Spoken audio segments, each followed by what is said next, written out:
Deputy Chief Minister Snyao Bhalang Dhar, in response to questions raised by Leader of Opposition Dr. Mukul Sangma and TMC MLA Rupa Marak regarding the status of Baljek Airport in Jengjal, stated that the airport is currently not operational. The government is in discussions with the Airports Authority of India to make it functional for a 19 to 20-seater aircraft.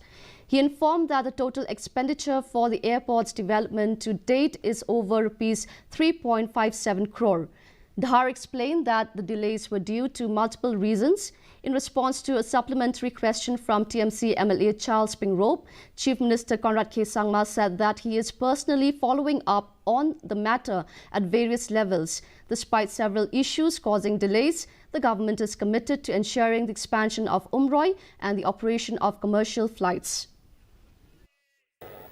So the main reason of delay is there's too many factors, so I will take little time to clarify properly on this because this issue is very, very important.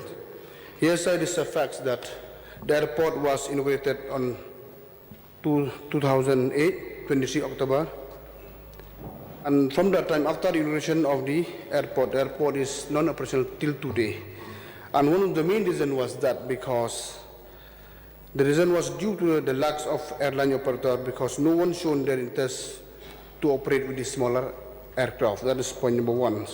The viability of landing larger aircrafts will be possible because we are talking about a project which will last more than 50 years.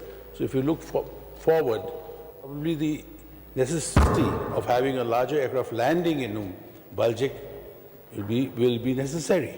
So will the government look into the matter and have it examined in the first instance so that we won't have a repetition of what is happening in Umroi, sir?